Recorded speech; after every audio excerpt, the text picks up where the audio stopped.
Well, hello, YouTube. Sorry, something was supposed to come on and it didn't, so I don't know why that didn't come on. My intro didn't come on. We can do this intro.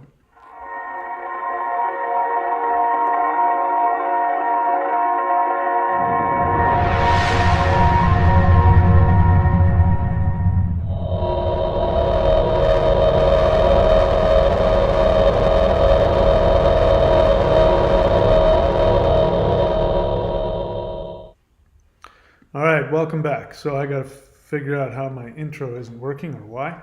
Anyway, so today we're going to be talking about how the past 2,500 years has completely set us up to be frightened of the amazing universe that we live in. We have been programmed for the past 2,500 years to see the universe as a cold, empty, dark, cruel, arbitrary place. We have been programmed for the past 2,500 years to be violently afraid of everything we do not understand. So I'd like for you to imagine an alternate universe where people are excited and curious about things they don't understand. Their knee-jerk reaction is to go, oh, that's new. Let's check that out. I bet you it's really interesting and fun and beautiful. And that's not what we do. Our response to anything unknown is to be frightened and to get violent. How do I know that? I'm a human being. And this is how human beings, this is the basest animal reactions of a human being. We are animals. I am a primate. My ears prove it. I have the ears of a primate, and so do you. And we have the mind and the body of a primate. We've only been, conscious in the sense of self-aware to the point where we create cities and use technology. We've only been doing that for 100,000 years. It's not, that's not a long time at all. Just to give you an idea, modern human beings have been around for about 100,000 years. Neanderthals were in Europe for 400,000 years. So modern humans have only been around 1/4 of the time that Neanderthals were traveling around Europe. So we are brand new at this consciousness thing. We are still animals. And I point that out because I really like the Hopi prophecy that says that we have entered into the age of the human being, that we've been in the age of the animal, and we're now entering into the age of the human being. That means not that we've lived in a time where animals ruled the world. It means that we were operating from our animal mind. And it intimates that the human being is something beyond the animal, which means animals are afraid. Animals spend the majority of their time afraid of everything. I mean, I'm living here in Florida now, and if I walk out my front door, about 50 lizards will just scurry in every single direction. If I walk towards any kind of an animal, it gets flipped out and it flies away and it runs away. As well it should, because animals kill and eat other animals. So the mindset of an animal is the mindset of a frightened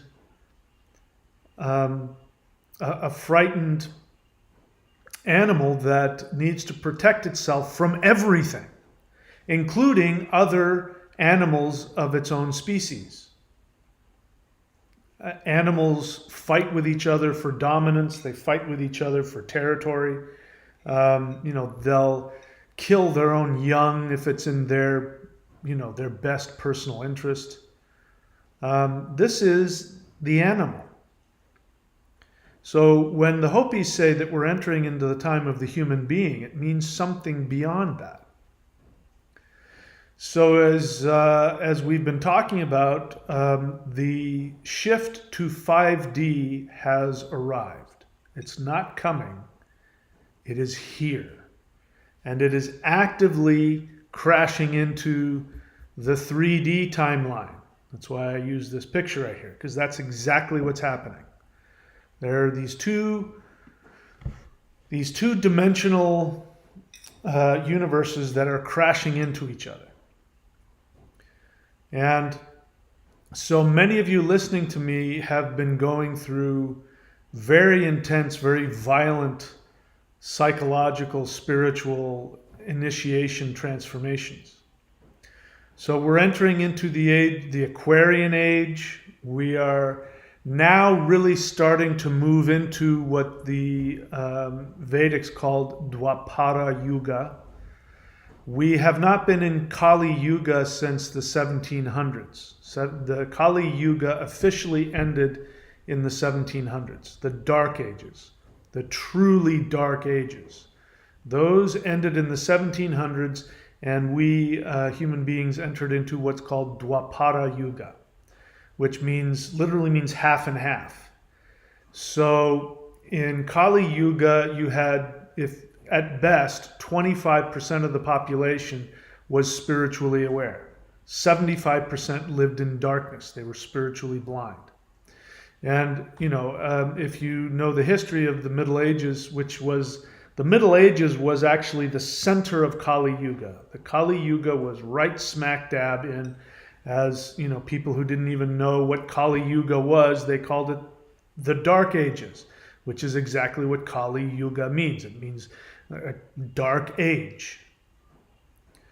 So this wasn't something that the Vedics came up with. This was something that historians right after the fact look back and go, man, those were dark ages, weren't they? People didn't get above like 5 feet because the malnourishment was so bad. People didn't live very long. People lived in their own filth. You lived in, you were a slave. Even if you weren't a slave, you were a slave to somebody. Serfdom meant that you lived on somebody else's land. And if you wanted to have some place to live, you had to basically be a slave to somebody else.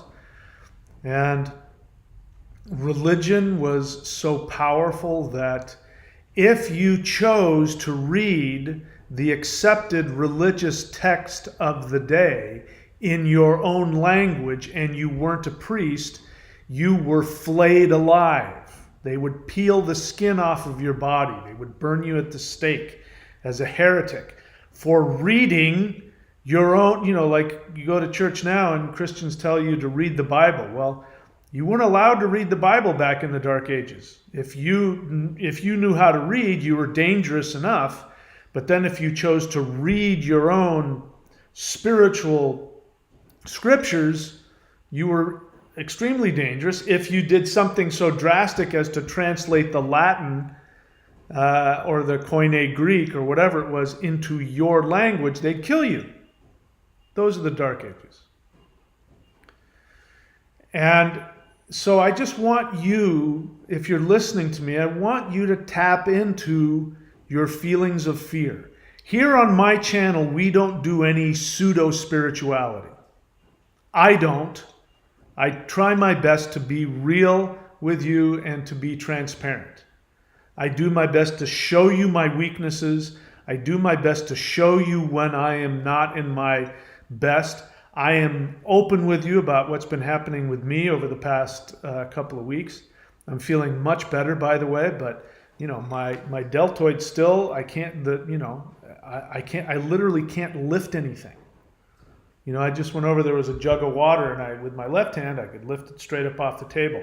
I tried it with my right hand, and my arm literally wouldn't connect. I mean, the deltoid literally would not engage. I couldn't lift it up off the table.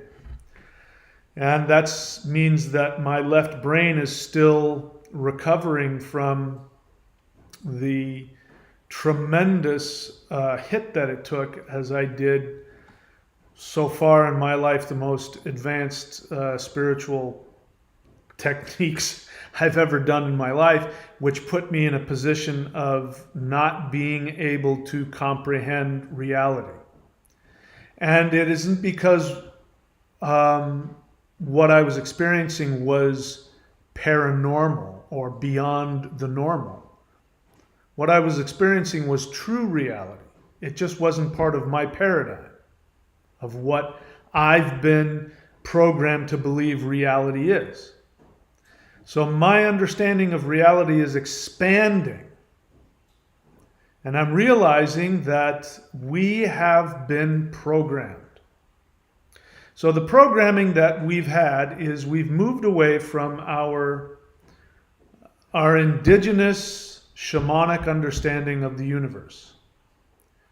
And it started happening in, if I remember the exact date, is it 583 BC? I believe it's 583. 583 BC was when the Jewish elite, who, by the way, before that time, the people of Judea, in 583 BC, the people of Judea were polytheists. They were shamans. They believed in multiple gods. They believed in a sky father and an earth mother and all of that. They were no different from anybody else. And because of some political turmoil, which I won't get into, the Babylonians took the elites, the ruling elite class, and the priestly class, who are also rulers, took them off into captivity because they refused to pay taxes to the Babylonians. And during those 70 years when they were in Babylonia, they rewrote their history. They rewrote their ethnic and their spiritual history, and they came back with a new religion that had never existed before, which was what we now call Abrahamic monotheism. The belief that there was one God who created everything and ruled everything with an iron fist, who was a jealous God, who did not want you to worship anything other than him. And if you did, you were worthy of death. He hated his own people, so much so that he believed that if human beings sought to understand the universe like God does, that they were worthy of destruction. The Adam and Eve story. And that movement started what ended up moving into Kali Yuga, the age of darkness. And it was because of that. So to understand why that even came about, before that, if we go back tens of thousands of years, we go back to, I don't know exactly how long ago, but I'm going to guess 35,000 years ago. 35,000 years ago, we actually were far more advanced than we are now, technologically and especially spiritually. And if you want proof of that, all you have to do is go and examine the pyramids of Giza. And then try and get a scientist, or more specifically, an architect or a construction worker, to tell you how to build such a thing with modern science. We still can't do it. It was so far beyond our understanding that it points to a time when human beings were far more advanced than they are now. But also the pyramids, the construction is such that it's actually a generator. It was created at the end of the Golden Age. As we were coming out of the Golden Age where human beings were truly human, where they had power over manifested reality with their consciousness. They could think things into existence. They could manufacture things with their conscious mind. They could communicate telepathically. We had relationships with other civilizations in the universe. And everybody knew that our solar system was moving away from the center of our galaxy, which is where we get all of our spiritual empowerment. So if there was a God, which I don't believe that there is a God, not in that sense. If there was a God, he and or she would live in the center of our galaxy, in the black hole. There's a super black hole in the center of our galaxy, which is where all of our spiritual connection comes from. And as our solar system is rotating around the center of our galaxy, it gets to a point where it's the furthest away and below the horizon. So it's like we go into a black hole. Sorry for using those two words. We go into a cave where we can't get any spiritual energy. And so we become stupid. And this happened not too long after the pyramids were built, because the pyramids were built specifically to take water from the Nile and actually siphon it up into the pyramid. And who knows what else they were doing, but they were doing that to create an electromagnetic field that was then projected all over the globe. And they did that because they knew that they were going to head towards Kali Yuga, and they knew that once that happened, their society and most importantly, their spiritual awareness would begin to deteriorate. And there was some cataclysm. When you look at the pyramids, inside the pyramids, there's some evidence that there was some kind of cataclysm or explosion or something like that happened where, whatever it was that this thing was doing, it stopped functioning that way. So by the time that the Egyptians came around, the pharaohs, the pyramids, they were just like, they didn't know what the heck those things were. So the point is that we have now begun moving back towards, we've come all the way around and we're moving back towards the center of our galaxy, and we've moved up to the horizon now, where we're now starting to get spiritual energy, which is changing our awareness. And so human beings, as the Hopis say, are entering into the phase of the human. And as you've heard me say 1,000,000 times before, the word human in my ethnic background, which is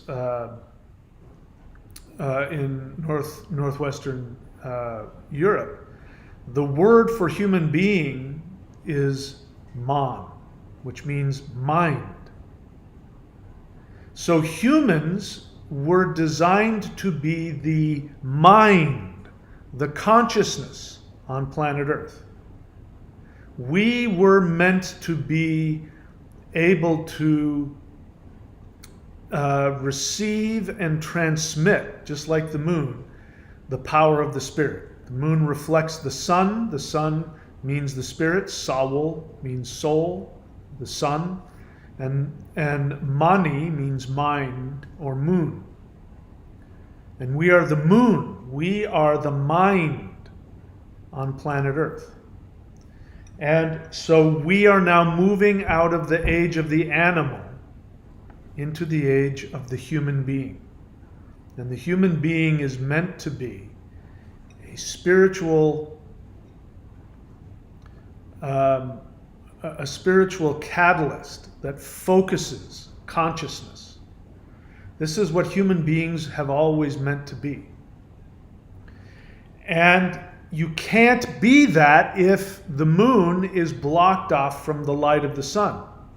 When the moon is blocked off from the light of the sun, it doesn't reflect any sunlight. When the mind is disconnected from the spirit, it doesn't shine out any consciousness. And then without that, you're just an animal. You're full of fear. So I'm still amazed at the amount of comments I get on my channel where people want to either ask me questions about, are extraterrestrials evil? You have to be careful what you channel. Other people, I keep telling you guys all the time, as often as I can, that you please have to drop all of the neo-Gnostic victim mentality garbage. Neo-Gnosticism that says that there is a demiurge, which is just another way of saying Jehovah, that there's an evil overlord God who's controlling you, and that above that is the true God. You have to drop that nonsense. It's not because that there isn't some truth to it. The truth is that within you is a narcissistic ego that needs to be in control. The reason why I'm having all of this physical pain is because of my narcissistic ego is fighting with the infinity that is being poured into me. And it is fighting so hard, it's literally shutting things off in my brain, making I can't lift my right arm. And so it's not that the demiurge doesn't exist. It doesn't exist out there. It exists in here. All of the things that you are afraid of exist here. That it is impossible for any being, any conscious being, to rise to a level of spiritual power and be predatory. It is impossible. Impossible. And yet we have been programmed to be afraid of everything. When the Christians came through Europe, whenever there was a powerful spiritual place, like a sacred well, or a sacred mountain, or a sacred forest, the Christians would rename it Devil's Hill, or Devil's Lake, or Devil's Glen. They would replace the spiritual with something evil. Our ancestors knew that they could communicate with the earth, that they could communicate with rocks and stones and waterfalls. In fact, when you read Tacitus, who is the Roman historian, the first Romans who went up into what they called Germania back then, which is now northwestern Europe. When they first went up into that, which back then was a jungle, it was just forest and swamp, thick forest and swamp. It was the forest and the swamps were so thick that's why the Romans didn't try to conquer Germania, because they couldn't get their armies through all of that crazy wilderness up there. It's not like that now, but it was then. But Tacitus writes that the original inhabitants of northwestern Europe, they didn't worship the gods in temples. They didn't worship the gods in statues. And he said that they worshiped the gods in nature, a waterfall, a mountain, a forest, or just the open sky. And this was new. The Romans were like, oh, that's so, what the, oh, those shamans up there in Germany, what's going on? those guys are so primitive. They have so much superstition. They believe they can talk to animals and rocks and water and fish. What is that all about? That is the original mindset of human beings, to understand that everything around you is magical. The belief that there are beings of all different kinds from many different dimensions interacting with you at any given point. You know, our ancestors believed that that there were forests that were inhabited by powerful spiritual beings. And those sacred forests, when you wanted to travel through them, if you were unlucky enough to have to go through one of those forests, you had to get off your horse and you had to walk, and you couldn't say a word because you didn't want to disturb the very powerful beings that lived there. And if you tripped and fell, you had to crawl all the way out of that forest, because that meant that you were too haughty for those beings. You had to, that's how much reverence they had over nature. And now those same forests, we come in with giant machines and we just knock down all the trees. Don't give a crap about any of the beings that live in any of those spiritual places, any of those nature-filled places. That's how we used to believe. We understood that there were powers in different dimensions in different ways, and we had respect for them, but we also celebrated that unique and powerful reality. We lived in a reality where there were things like wizards, that there were people who had the power to do all kinds of crazy things, to summon the elements, to speak spells, to speak things into existence, to travel outside of the body, to interact with all. This was normal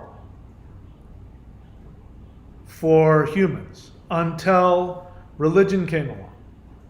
Until organized religion came along, and even though you're told that Christianity and Abrahamic monotheism wants to bring religion to you, spirituality to you, the truth is that the reason why we have so many atheists in our Western society is a direct result of what Christianity brought. Because whenever you had the Christians would come in, the missionaries would come in, the first thing they would do, the very first thing they would do is they would desacralize anything having to do with people's connection to nature. And so we started to be imprinted with the idea that nature was sterile, that nature was a thing. It was a thing that the one God created. It didn't have life in and of itself. It was lifeless and empty. Those of you, I want you to be honest with yourselves. When you look up into the sky, do you, like I have in the past, do you feel that space is empty? And that, this is where flat earthers come from. Flat earthers really, and if you look into it, most flat earthers are monotheists. Not all of them, but most of them. But it's a narcissistic projection onto nature. They can't imagine anything outside of their own sphere of, literally their eyeballs to have any life in it. It has to be empty, so therefore it doesn't exist. We just live on a dinner plate with a little, plastic, covering over it. And that's the entire universe. What a horrifically boring universe that is. But that's exactly the kind of mentality that comes out of what this religion brought, which was narcissistic self-absorption and fear. Fear of anything outside of our own bubble of perception. Anything we don't understand, we have to fight and destroy. And so that's why whenever we talk about life beyond Earth, people's first response is fear. Because number one, we've been told that we're the only beings in the universe. We're the only conscious beings in the universe. God created, the heaven and the earth. And everything else was, there for us to look at and go, look at how great God is. And he makes that very clear.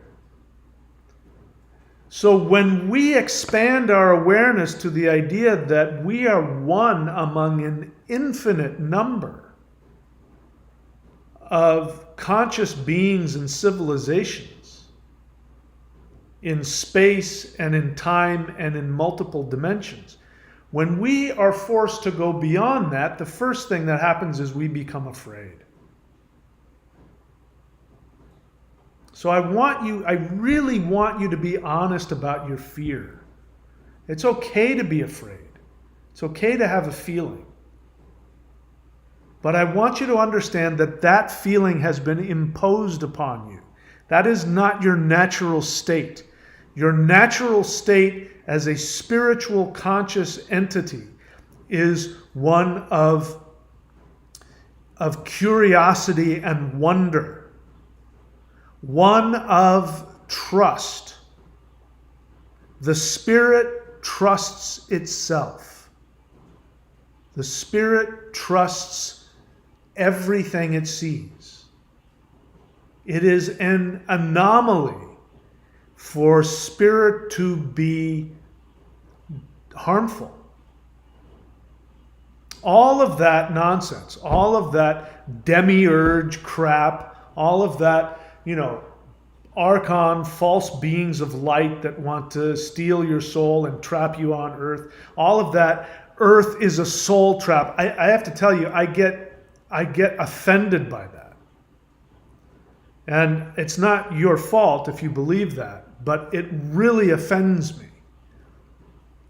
Because think about, it's like you're saying you live in a toilet bowl. Number one, you're demeaning yourself. You're saying you're such a worthless piece of crap that you have no value because the universe, you believe, created you. You don't believe you're self-created, because if you did, you wouldn't even think twice about being in a soul trap. You'd be like, why would I create myself and put myself in some soul trap? So you obviously, on some unconscious level, believe that something created you. And that something has such little value invested in you that it doesn't want you to be happy. It only sees you as an object to be used. You are an object to be used by something else. Think about it. What benefit does anything have of keeping somebody innocent trapped? There's no benefit in it. They don't gain anything from it. It's so narcissistic to think that you're so important that you need to be taken captive and, But it means that you hate yourself on such a deep level that you think that your reality is only made up of being, you were brought into existence just to be trapped. Which is, where did that come from? It came from Christianity. It came from Judaism. God created human beings, Adam and Eve. Adam and Eve decided, hey, I want to learn more about myself. And God said, you better not learn more about yourself. You might get smarter than me. Get the hell out. I hate you. I hate your kids. You all deserve to go to hell. That's where all of that comes from. And the logical result of that belief is atheism. Because once you are told that you don't have any value, and you're not a spiritual being, you're a created being, you have no value in and of yourself, except for my glory. This is what Jehovah says. Jehovah says he created everything for his own glory, including humans. So you have no value except for your own, for entertaining some being that created you. And on top of that, you don't have any possibility to free yourself, because what is there besides God? Nothing, right? So there's no hope for you. So if for you to believe that you live in a soul trap in earth, it means that you hate yourself. You believe that you are so worthless that the only value you have is to be held captive in a prison. It also means that you believe you have no power. Because if you had power, you would leave this prison. But you obviously can't. So much so that when beautiful beings of light appear in front of you, you're told not to go into the light because they're lying to you. And I just want you to sit for a moment and think about, what a horrifically limited belief system that is. And then I want you to ask yourself if, as I'm saying this to you, you want to argue with me, which is understandable. If that is your spiritual belief and you're attached to that and you want to argue with me about why you do live in a soul trap and why, you want to first off tell me you're a victim and then tell me that you don't have a victim mentality. Somebody left a comment and basically said that. The feeling that you have about wanting to argue with me, I want you to ask, why are you proud of that belief? Why do you believe that it is spiritual to think that you are so worthless that the only value you have is to live in a prison? And that every being that is outside of your earth globe, they're more powerful than you, and the only thing that a more powerful being would want is to consume you. And you think this is spiritual. You're proud of it. You go around talking and throwing words like demiurge and archon, and you say, yes, I'm very spiritual. I've gotten into spirituality. In fact, when I became aware that the archons had it in for me, and they were coming for me, and they were harassing me, and I am so proud of my spirituality. I believe that I live in a spiritual soul trap called earth. Why in the world would you be proud of that belief? How does that benefit you? It doesn't. You've been programmed to feel this way because if you become aware of the power that lies in front of you by opening up your awareness to understand that you live in an infinite universe full of magic. This universe is run on all of the things you were told not to believe in. You were told not to believe in a loving universe. You were told not to believe in your imagination. You were told not to trust your heart to anything or to anybody. You were taught to believe that if you didn't understand something, it was evil. That comes directly out of the New Testament. When I left Christianity, I didn't leave Christianity because I stopped believing in it. I left Christianity because I couldn't respect it anymore. And I mean this. I would have rather spent eternity in hell and being able to look myself in the face and respect myself than worshiping that asshole one more second. And if that meant I was going to spend eternity in hell, then so be it. I couldn't tolerate throwing my soul away in order to get God's approval. I couldn't do it anymore. And I very quickly, it was only probably 3 or 4 years after that I became introduced to the Maoshan spirit fighting. And the first day that I was doing the postures, my body filled with this amazingly blissful energy. It was so amazing and so blissful. And then 2 seconds afterwards, I went, holy crap, did the devil just jump inside of me? Because I was taught as a Christian that any spirit that does not confess Jesus as Lord is the devil. And those of you neo-Gnostics who think that you hate Christianity, who in the same breath will tell me that you think that extraterrestrials are demons and that I have to be careful because beings of light might pose as something good when they're actually evil, you don't realize that you're spouting Christian doctrine. The same doctrine that was invented to crush your spirit so that you would be a good worker, and so that the government could take you and enslave you. Your fear of the unknown, is a tool used by the elites to make you a good worker. Neo-Gnosticism in all of its forms is nothing more than the religion designed to make you more of a victim, because victims can be controlled. Even if you're angry and rebellious, you can be controlled. But when you get to the point where you don't respond to the elites, one way or another, then they can't touch you. And I don't spend any time watching news. I don't spend any time listening to anything that's going on in the government. I could care less. It doesn't affect me.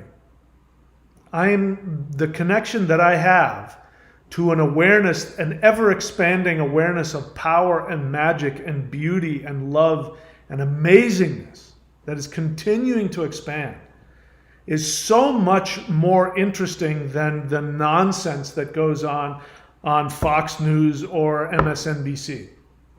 I mean, I'm done with all of it. It's all nonsense, all of it. And it's all coming down, all of it. I believe that within my lifetime, our reality will be totally different. You know, in the next 20 years, unless we go extinct, in the next 20 years, our reality is going to completely change. And the kids that are going to be born in the next few generations will have to go, and read somewhere about what it was like back when. When I was a kid and I would say to my parents, what was it like in the olden days? And our kids and our grandkids are going to ask us, what was it like when you had to be afraid of, what was it called? A government? What was that like? Were you guys able to transport yourself? Were you able to visit? What do you mean you didn't have interactions with other conscious civilizations in the universe? What was that like? So once again, same thing. Please drop the fear. Drop it. Here's another thing too. The amount of energy that is being made available to us is incomprehensible. If you are open to it, if you are open to growing beyond your limitations, the amount of spiritual power that is being unleashed on this earth is beyond anything that has ever happened in human history. And your meditations and your energy work now will be more powerful than ever. Even a year ago, I was making excuses and I felt kind of a little worried about, sharing this. For me to share this publicly, the Mao Shan and the Warrior 90-Day Challenge. By the way, if you're new to the channel, please check out the links. 90-Day Challenge, Lightning Qigong, the most powerful energy system on the planet in the history of human beings. Triune energy system of Kundalini, Qi, and the lightning center of the heart. Never been taught publicly before. If I tried to teach that stuff 10 years ago, there would have been some angry guys knocking on my door telling me to stop. But now it's open season. There is no hidden spiritual system anymore. There is no energy system that you shouldn't do or you need to be afraid of or that's too powerful. None of that exists anymore. The time for secrets is over. It's now we're entering into the time of the human being. So, I'm babbling on and on and on, so I'm going to stop. If you're new to my channel, I strongly urge you to go to thunderwizard.com, click around until you see Warrior 90-Day Lightning Qigong. If you want to change your cells, the cells of your body, the vibration, and I'm telling you from personal experience, you can't get enough. Get yourself ready for this. Do the work that will literally shift the vibration of the cells of your body to open up all of the energy channels in your body, and most importantly, the most powerful center, which is the energy center that surrounds your heart chakra. That needs to be opened. That's the most powerful energy we have, and that energy is on the vibration of the highest energy that's coming to us now. The Maoshan, that was the name of their mountain, was Mao Mountain. But actually they called themselves Shangqing, which meant the heaven of great purity, the highest heaven. They were saying, before that there were Taoists that were practicing certain stuff, and they said, we've gotten stuff that's on an even higher level than that. It's from the heaven of the highest purity. And I can tell you, without any doubt in my mind, the energy that is coming to us, that more highly evolved beings that are coming to Earth now, they are openly coming to Earth, and they are giving the most powerful energy to us. I have experienced these spiritual downloads. Some of you have also.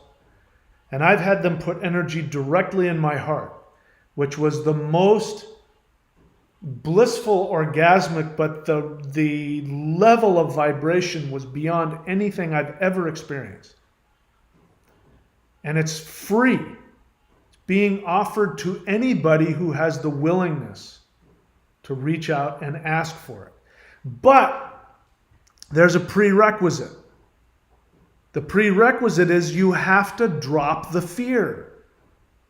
You have to drop the paranoia, the suspicion of anything you don't understand. You have to drop the investment in the belief that there are beings of light that want to consume you and destroy you. You have to get rid of that. Actually, you don't have to do anything. You can do whatever the hell you want. But if you want that level of energy, you've got to open your heart. Because the prison that you believe Earth is a creation of the human mind. And you must take full responsibility for all of your pain. You cannot blame anybody else for your pain. If you blame anybody else for your pain or your misery, the science of it is you won't be able to move up to that next level of vibration. It's okay if you're struggling with it. It's okay if you have it and you're trying to let go of it. That's okay. I'm in that camp myself. That's why, I've been in pain for the last week and a half, is because my brain and my fears and my limitations are fighting with this incredibly high level of energy that's been put into my body and in my mind. You can have that. We're no longer in the days of gurus. No more gurus anymore. Never again will there be a human being who people will go and, bow before and kiss their feet. Those days are gone. Those days are gone. The days where you had to go through a priest to have the blessing of the gods, those days are gone.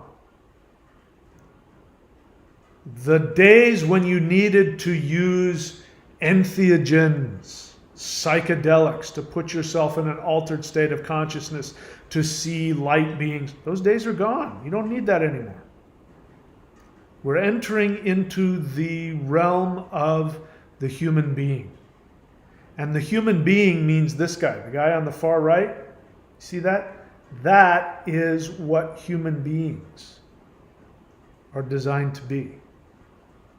Imagine the most powerful being of light, the most pure, beautiful, loving, conscious, masterful, high-level, spiritual, ascended master being of light. That is what you are destined to become if you are willing to drop the fear. If you can't drop the fear, if it's more important for you to be afraid, if it's more important for you to complain, if it's more important for you to talk about how they're doing it to you, whether that be the government or whether that be God or whether that be the devil or whether that be the demiurge or whether that be whatever it is, if you are attached to complaining about them, I'm sorry to tell you that 5D will be very challenging for you to achieve. But if you're willing to drop that, if you're willing to, if necessary, go through a life and death shamanic transformation where you die to your attachment to lower vibrations, which means you can no longer be angry. You can have the feelings of anger, but you can't hold grudges. You've got to be willing to let go of your grudges. You've got to be willing to let go of your anger. You've got to be willing to let go of your mistrust, your judgment of other people. This is a tough one for me. I like my judgment. Letting go of your judgment of other people. These are choices. Choosing to be hurt. Choosing to be, maybe not choosing to be hurt. Somebody hurts your feelings. You don't have a choice about the fact it hurt you. But you do have a choice about the fact that you choose to stay angry, that you choose to hold a grudge, that you choose to have a resentment. You choose to judge other people. Having the feeling come up of wanting to judge somebody, that's outside of your control. But actually choosing to grab onto it and then judge somebody. The desire to compete, the desire to compare yourself to others, the desire for fame, money, glory, all of that will hold you back. Those are choices. Now you can choose to release all of that. And we get to start all over again. And we will. We will be like babies walking into this. It's going to be brand new.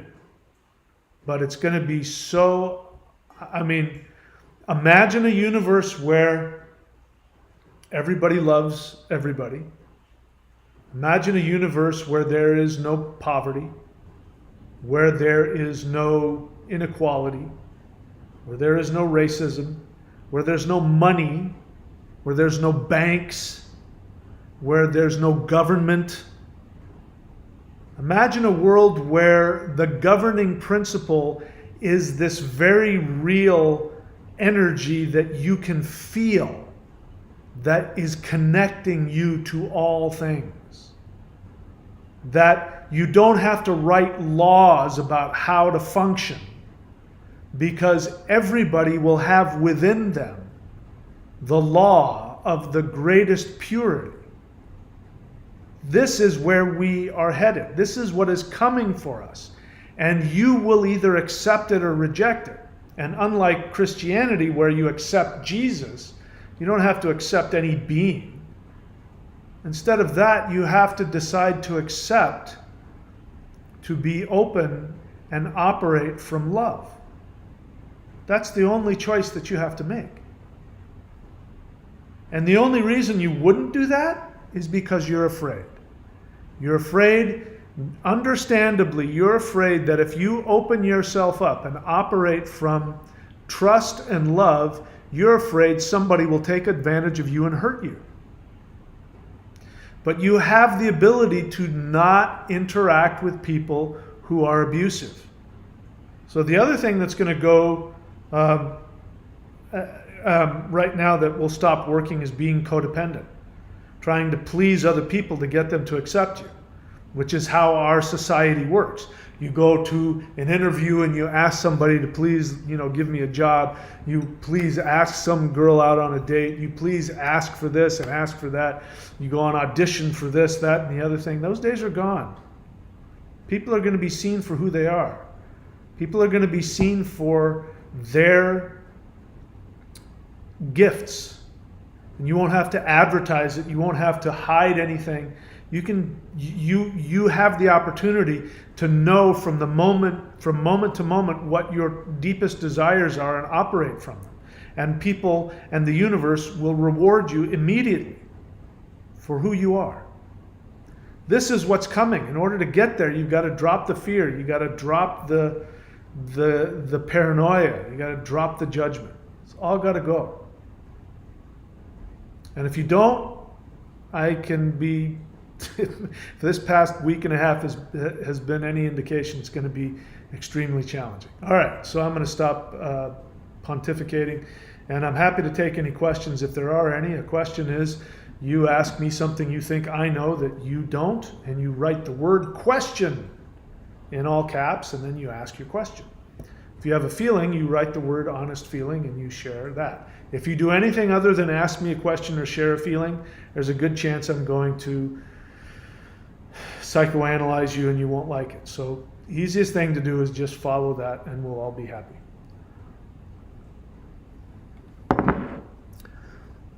All right. Hail Mary, if you have a question, write the word question. The questions are to me. This is my channel.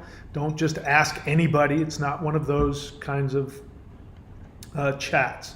If you have a question for me, feel free to ask. You say, does anyone know if people that have died will be visible to us in 5D? All right, so Hail Mary, welcome to the channel. Here's the thing. On my channel, I'm really interested in knowing what your real question is. Your real question isn't whether or not people will see other people who have died. Your real question is, will you be able to interact with somebody that you love that has passed away? So I encourage you to get connected to what that real question is. And my suggestion to you is, first off, I don't have an answer for you. But my suggestion for you is you've got to work through that pain. You've got to let that person go. Your attachment to who they were is over. They're somebody else now. They're something else now. And they may already be interacting with you in a way that you don't recognize. They may come to you in a form you've never seen before. So I don't know what that is. Maybe you'll see them. I don't know. But the fact that that's the first question that comes to you is, I understand that. I've lost people that I love dearly, and I thought I would die without them. But you have to let them go. If for their sake, you have to let them move on to whatever other form that they're meant to be. And you need to move on as well. So that's my answer to your question. Bryce Gertson, question. I've learned all the 5-element Maoshan forms. Good for you. Do I need to do the opening posture for each form separately, or can I do the forms with one opening and one closing? I'm not sure I know what you mean by that. Do you mean like the wood posture before doing wood? You don't have to do the standing postures before doing the moving posture. But if you want to empower yourself with wood, do the wood posture. Is that what you're asking? At this stage, you can mix and match. The only thing is, if you're going to do the 5-element postures, do them in order. And if you're going to do the 5-element moving forms, do them in order. Whether you do the posture before the movement, I don't care. It's completely up to you. Play around with it. Enjoy it. And, do whatever empowers you the most. Jedi Black Knight, question. Do you plan to upload the next level of Hool Breath sometime soon? Well, Jedi Black Knight, have you mastered level 1 yet? Of course, that's That's a trick question. You can't master any of this stuff overnight. So as I said in the video, I'm gonna, spend some time with it. Spend some time to master it before you move on to the next one. So, and bear in mind, every time you ask me that, my knee-jerk response will be to want to put it off even farther because you're not appreciating the level that you have. Okay? So I said I was going to upload them, and I'll upload them when I upload them. But until then, what would make me happy is if you said, wow, I'm still on level 1 and it's so amazing. I'm learning more about it all the time. Oh, there's a second level? Oh, well, let me finish this one. That's going to make me want to give you level 2 and level 3. All right, what else? Agent of the Universe question. I've been imagining vectoring out into space and asking for an energy transmission every time I feel energy down on me. Is this common? What does it matter if it's common or not? Who cares? Why do you care if it's common? Agent of the Universe, I'm kind of the feeling that you just kind of want to share with me your experience and you're putting it in the form of a question. It is what it is. The only thing that matters is it's working for you, so who cares? I can't speak for other people. This is a brand new science for me as well. But I'm glad that you're having success. Keep it up. Hail Mary question. Are what mediums see truly our loved ones in spirit? So Hail Mary, you're going to do well by me if you stop perseverating. I've answered your question about people who have gone. I get it. You're really focused on somebody who's passed. I totally get it. I understand and I've been there. My answer to you is the same. You got to let them go. Okay? This line of questioning isn't helping you. It's keeping you trapped in 3D. You want to go into 5D? You got to let them go. Stop obsessing on this. It's not helpful to you. All right, so your next question is basically a repeat of the same thing, so my response to you is the same. Jedi, and by the way, welcome to the channel. Now you know how I function. I mean no disrespect. As I said, I've lost my soulmate. She passed away and it destroyed me and devastated me. And I talk to her every day.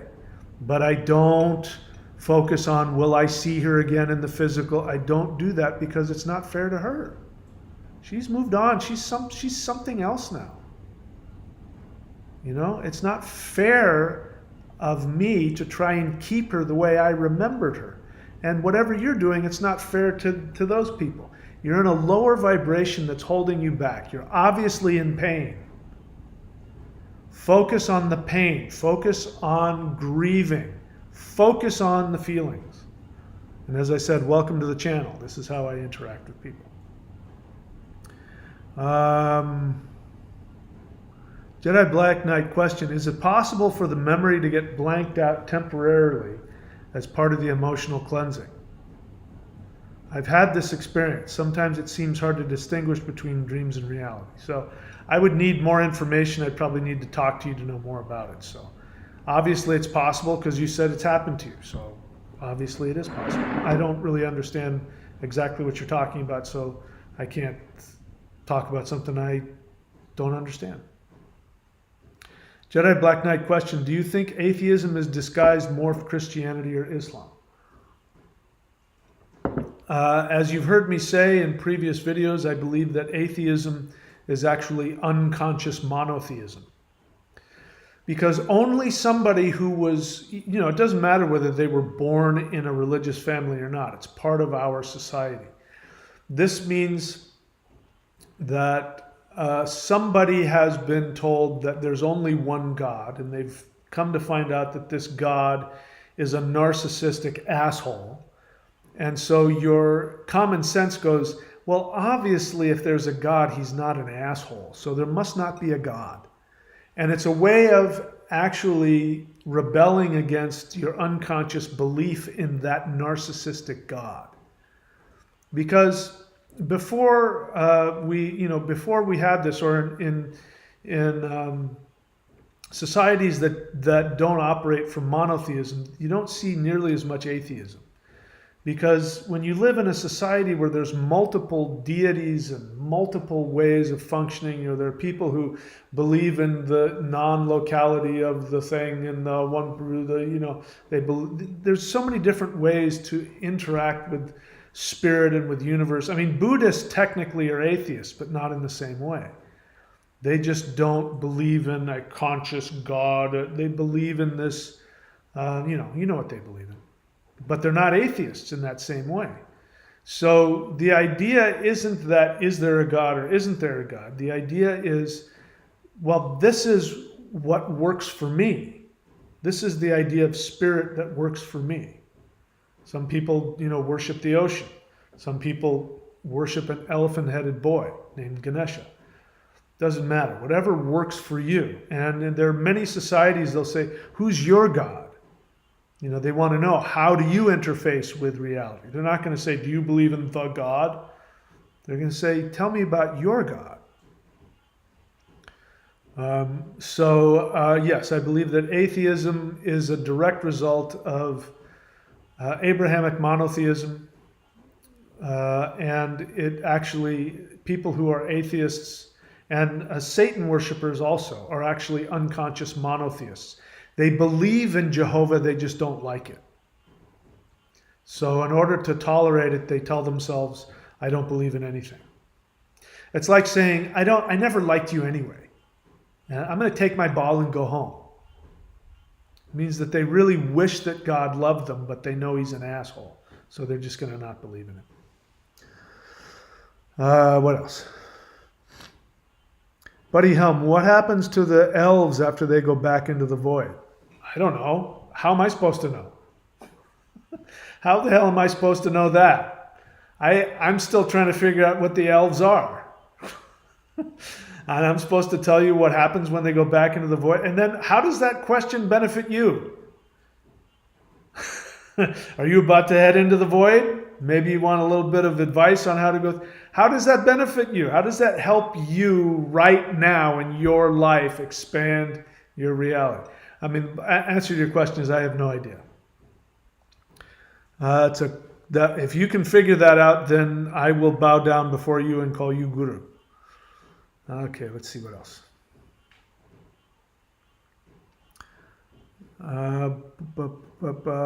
Patrick.thunderwizard.com says hello. I didn't, by the way, I didn't tell you guys about the very wonderful astrologers that have taken my course and that you can get Vedic astrological readings from. And the first one on my list is Thundra. You can go check her out at thundra.thunderwizard.com.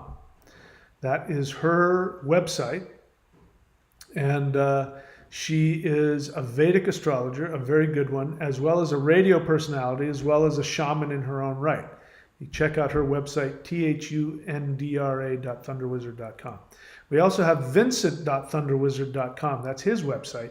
He's also a Vedic astrologer. He has a bunch of other stuff that he does. And he does this really cool thing called birth rectification, which is if you don't know the exact time of your birth, you need that to get a good astrological reading, to know what deities to chant to, what mantras to do, which directions to face, to learn all kinds of stuff about how to present yourself to the world. You have to know your exact timing.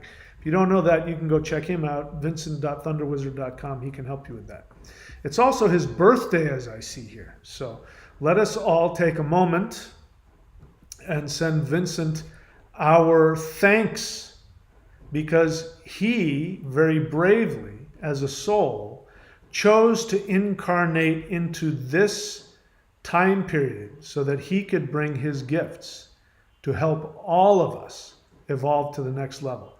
So let's just take a few seconds, send him some love and some gratitude and some well-wishings. Happy birthday to you, my friend. I'm so grateful that you've come into my life and allowed me the opportunity of working with you. And I'm so happy to see you and so privileged to see you sharing your gifts with the world. Thank you. And I hope I hope today is a great birthday for you. I hope you had a great time. Okay. And Moving back down here, Thundra threw $1.99 at me. Thank you very much. I can now pay the rent. I appreciate all of the support everybody gives me. And then we have Patrick.thunderwizard.com. Where did he go?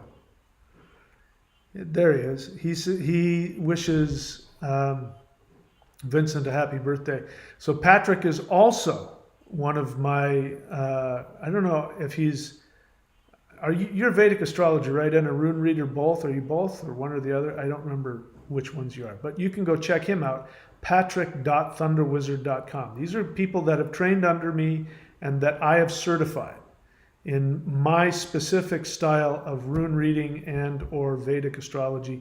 And I know that all three of these people also have other very wonderful gifts. Patrick is a very advanced spiritual practitioner and is it, what the hell is that called? Acupuncture that you do? Anyway, check him out. Go check out his website, patrick.thunderwizard.com.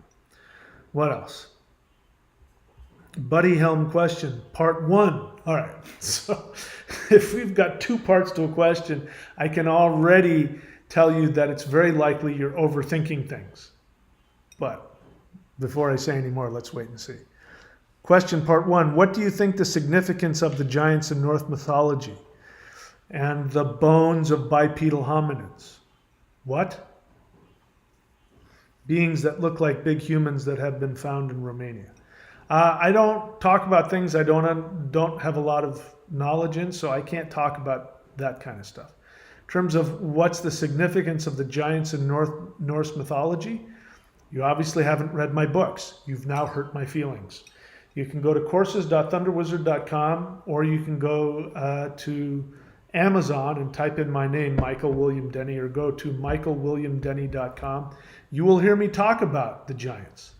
What you're talking about isn't the same thing. You're talking about very big people. That's not what the giants were. The giants in Norse mythology were the titans of Greek mythology. Whole different thing. A giant in Norse mythology is time, gravity. These are the giants, not, 10-foot tall people. That's what you're talking about is really interesting. But you're conflating 2 completely different things, understandably, but they're not. They're 2 different things. They should be dealt with like that. But I wish you all the best in your further investigation of that very interesting subject. Hail Mary. Question, how can I help my family that is currently in Ukraine in a city that is being completely destroyed? They can't get out. I want them to experience 5D. The best way that you can help them is for you to focus on yourself. I'm so sorry to hear that you have family trapped in Ukraine. I can't even imagine what that's like. It must be awful, and it must be awful for you. But if you want to help them, then I'll give you a direct answer to your question. So I want you to pay attention. I'm going to write in here something which I want you to do. So there's a thing on my channel called the Hool Breath Meditation. In fact, I just uploaded an hour-long video of me chanting this mantra. I want you to go look for the Hool Breath Meditation. I think it's a 30-minute loop. I just chanted it. I want you to chant that. While you're chanting that, I want you to imagine the power of that sound, the power of Mother Earth. I want you to imagine it going to your family in Ukraine, protecting them, empowering them, giving them a way out. If you do that, that is probably the most powerful thing you can do for them. And at the same time, you will be empowering yourself. Because if you want to help every single other being in the universe, you must first empower yourself. Since there's not a whole lot you can do, you can't get on a plane and go there and pick them up and take them out of there, it sounds like. Then this is, very powerful. So go check that out, and I hope I hope it's helpful for you. Question part 2 on other places across the world. I already answered that question. Patrick.thunderwizard.com, honest feeling. Great video, Mahadeva. The world needs to hear more like this. You're on fire these days. Yes, I am. I wish I had you locally. I would go to you so that you could put needles in wherever, so I could get my deltoid functioning again. Yeah, because that was the nerves. I mean, my brain really went on the fritz, and I couldn't. I still can't. I mean, I can lift it, but if I tried lifting anything, just the muscle just doesn't engage. It's getting better, so I should be all right. But yeah, I wish I had somebody like you around to poke some needles in me and get those nerves working again. Vincent.thunderwizard.com, honest feeling. I was sad and grieving because of the MRI results I got yesterday. I'm not going to read your personal stuff over, the internet here, but I appreciate you having the willingness to share it. But based on what I've read, that sounds like that was already there. So this isn't something new. You're no different now than you were a week ago. In other words, this doesn't have to be some kind of a condemnation on your body. You've been doing great. You have been accomplishing a lot. I'm not trying to take your feelings away. It's okay with me that you feel sad about that. But you can do something about that. And you've been doing it. Truth is, you've been doing it. Just keep doing what you're doing. Anyway, I'm sorry. I'm not trying to take your feelings away from you. I understand that would make me sad as well. Sorry to hear that. Rithna says, sign me up. I'm ready to go on the 5D train. All right, I will sign you up. What you do to sign up to get on the 5D train is you go up here to thunderwizard.com. You scroll around until you see Warrior 90-Day Lightning Qigong, and you subscribe.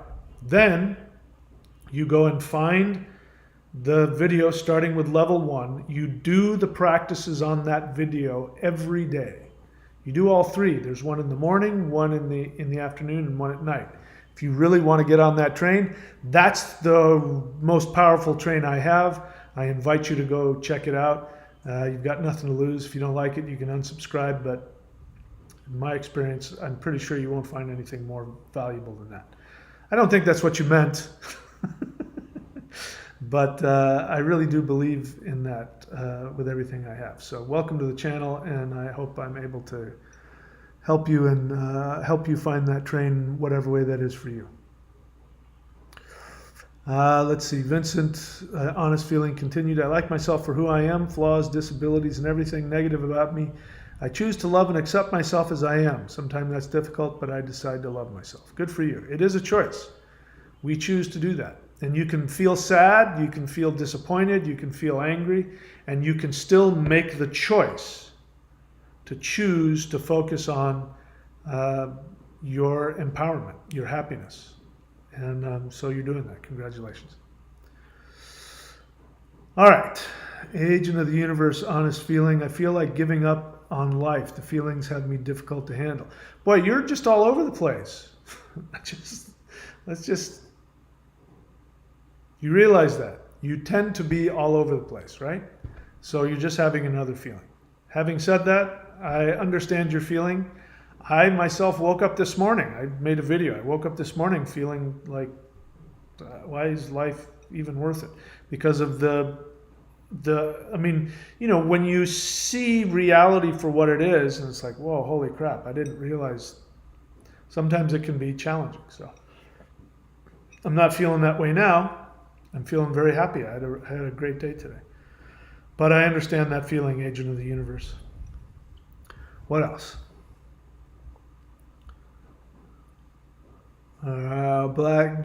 Vincent, thanks everybody for the positive vibes we just sent him. Jedi Black Knight, honest feedback. I've been doing the whole breath level 2. I thought you were asking me when I was going to upload it. So You want to know when I was uploading level 2, but you're doing it. So you've got me confused. The energy is awesome and the difference is quite palpable. Hence my previous question is I'm loving the effects. Well then, yeah, if you've already, I mean, that doesn't surprise me, Jedi Black Knight. You tend to be that guy who you want the next thing. And I relate, I'm the same way. But, proof is in the pudding and you're getting something out of it. And I agree with you. Level 2 and level 3 of the Hool Breath. In fact, that's why I shorted my circuits out. Because I, being who I am, I did a little too much. And I should know better. I should know better to slowly make my way. If there's a new energy practice that's really powerful, I should know better than to just dump everything in it all at once like I did. But I'm glad it's working for you. Rithna, honest feeling. I've been doing the Hool Breath in the woods of the Southwest Virginia, and whenever I do it, I feel strong energy going through, and it kind of visually looks like I'm breathing out energy. Awesome. It is what I meant. So let's see. You past 2 weeks have shifted. Sign me up. All right. Anyway, I'm glad it works for you. She's got Spirit Lounge. She says hello. She did a really great distance energy healing on me. I was in bad shape, and she reached out and offered to give me a free distance healing, and I took it because I was appreciative and desperate, and I definitely felt a difference. And her feedback on what she saw in my energy body, I thought was quite accurate and quite educational. So you see her, She's Got Spirit Lounge. That's her website, she'sgotspiritlounge.com. she'sgotspiritlounge.com. Go check her out and get a healing from her. Adam Khan, question. Please write the word question in all caps in case there's a lot of stuff. I won't see it. That's the whole point. I don't know if you guys can hear the thunder. It's thundering like intense out there. It feels like I'm on another planet. How can I leave Islam?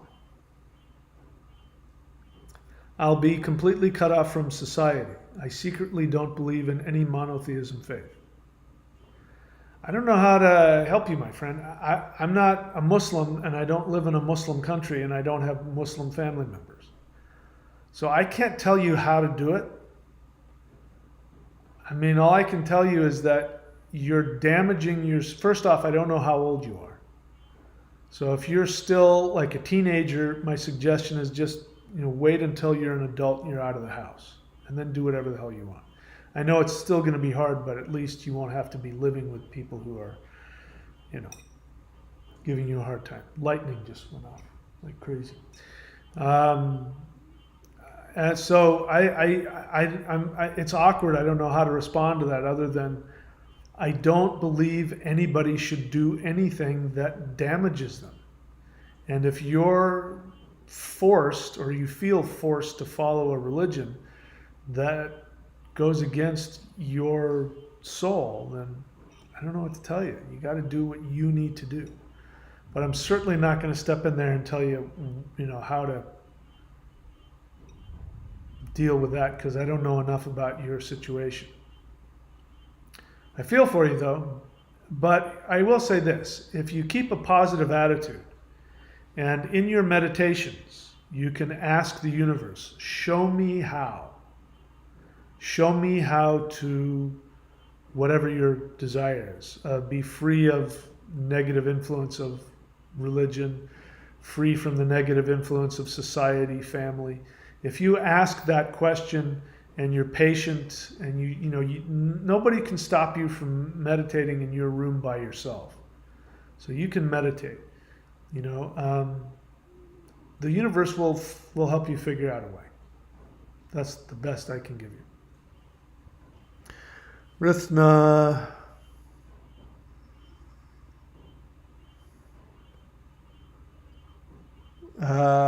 Okay. So that's nice to know. I normally don't respond to those kinds of comments, Rithna, just to let you know, but that's interesting. somebody in Iceland is coming to the same conclusions I am about Norse spirituality. No. It makes me happy to know that. I didn't. It was never my intention to get involved in Norse spirituality. I don't look at it that way. Norse is just one. We focus on Norse spirituality because the other Germanic tribes became Christian, and they separated themselves from their indigenous shamanic practices. But the truth is whether they're Anglo-Saxons or Germans or Norse, Icelandic, they all come from the same family of language and religion and spirituality before Christianity came through. That was the and it's Indo-European, so they're almost identical to the ancient Vedic, the ancient Greek, the ancient Roman. The ancient Celtic all came from a root, very ancient, very powerful spiritual practice that, anyway. But that's interesting to know that I don't know exactly what conclusions we're coming to. But as I was going to say, it was never my intention to do that. I mean, I was a Taoist. I was practicing Taoist, esoteric energy work, and I had come to the end of my ability to work with my teachers. In fact, because of politics and other things, I got kicked out. So I no longer had access to those people, and so I was on my own. And I was, if you read my book, one of my books, I talk about exactly what happened. Did you see that? That was lightning outside. Let's wait for the thunder. It'll get here. But I went out into the forest. I lived in Idaho at the time, and I walked out into the forest, and I felt like my training had come to an end. And I said to whoever was there, I'd never done anything like this before, and I said, if there's any spirits out there, any of my ethnic ancestors out there that want to teach me more advanced spiritual practices, I'm open to learning from you. Here comes the thunder. And I didn't expect anything. I was just so frustrated. I said, look, you guys called me on this path. I didn't come looking for it. You called me on it. I'm now doing it. And now I'm now kicked out. So I'm open to you. If you guys want me to learn, you got to show it to me. So I'm open to learning from any spirits from my ethnic background. And immediately this power came around me, and I'm now wondering who that was. I now have different ideas about who that might have been. But the air got charged around me, and I felt somebody say, "Are you sure?" Because once you start down this path, there's no turning back. Are you sure you want this? And I responded, first off, I realized that's how I talk. When somebody comes to me, and they want to learn this, in person, I sit them down. I used to have people pay me money to have a one-on-one session with me, and I'd sit them down and I'd explain to them that if you choose to do this, you've got to commit to it for 6 months, because you're going to go through all kinds of intense craziness, and you're going to think you're losing your mind. And if you're not prepared for that, then don't do it. They'd say, "Oh, no, I've done shadow work, and I said, "Okay, I warned you. But if you're choosing to do this, it means that you're going to do this for 6 months. You're going to pay me a month in advance every month. If you're not willing to do that, then I don't have time for you." And so that's kind of what the gods said to me when I said, if there's anybody from my ethnic background that wants to teach me, I'm open. And they asked me that same thing, "Are you sure? Are you sure you're prepared for this?" And when I said yes, then that same energy said, "Okay, hold on, because here it comes." And then the energy left, and I was like, well, that was interesting. I wonder what that was all about. And then almost immediately, for the next months. In fact, these books that you see at courses.thunderwizard.com, those books were me trying to keep from going crazy because I was being downloaded so much information about spirituality and about my ancestors' spirituality that I was going nuts, and I had to write the books just to stay sane. I had to get it out. So you owe it to yourself to read those books. And now I'm wondering who those people were that gave me that information. Let's see. Buddy Helm question. Would you consider teaching the Yoruba drumming methods that you know over video, or would that be a practice to be learned strictly in person? The thing about that, I'm not against doing any of it. The thing about that is that when I do the Yoruba drumming, it takes a lot out of me.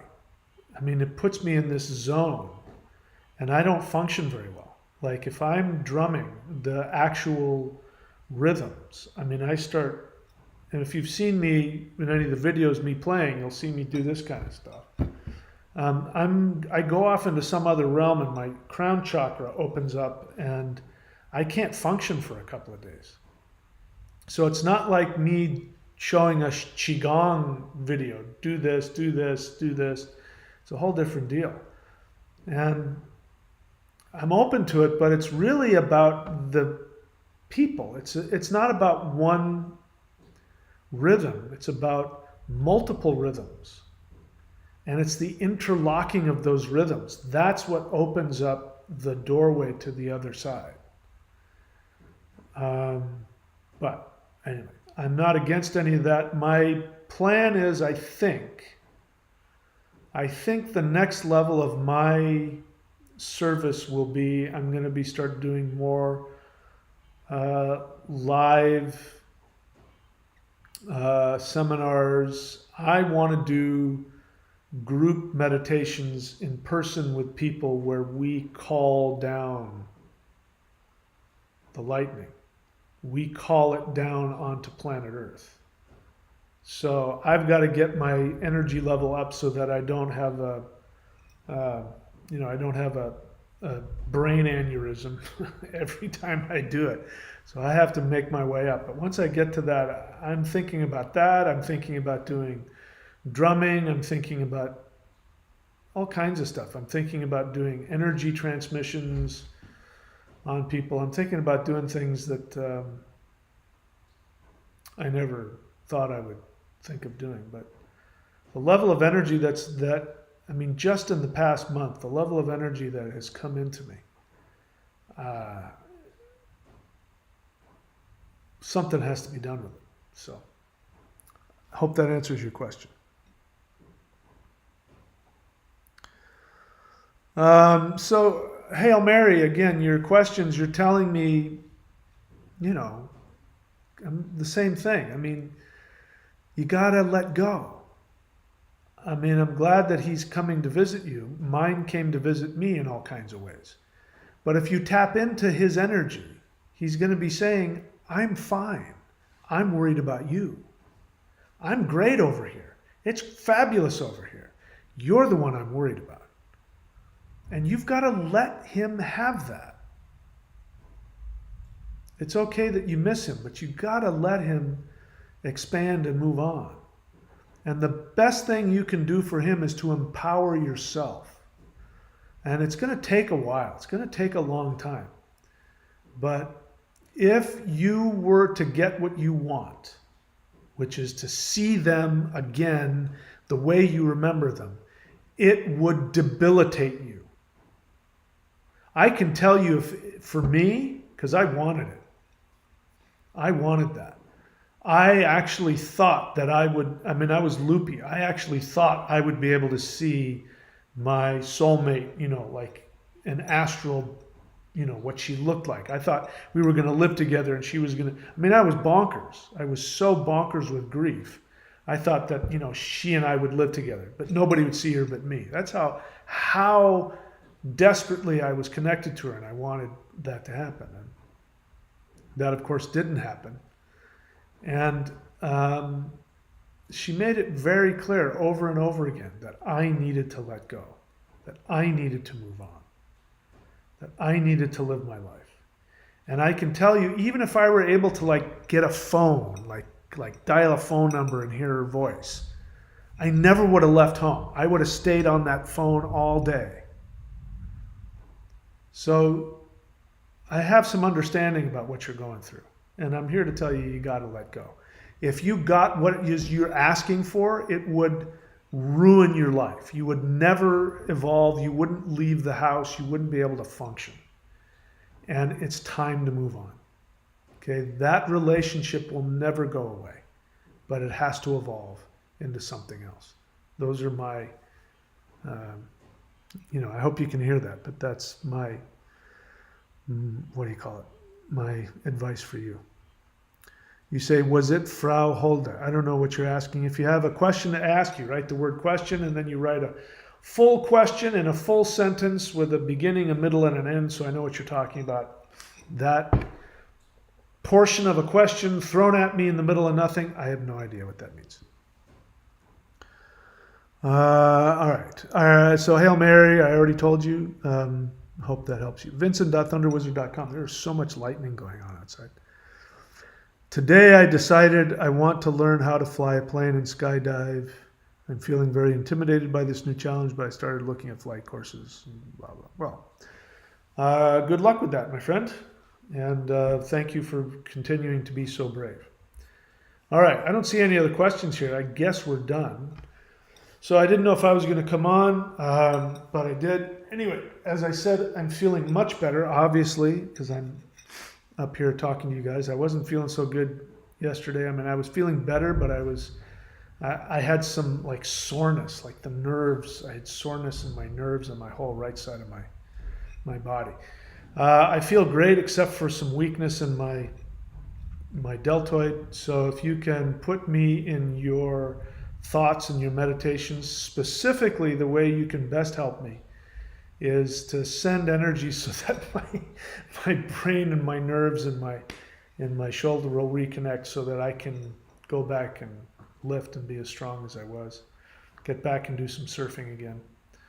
I want to get back to normal as quick as possible. But anyway, so your meditations and your well-wishings will be greatly appreciated.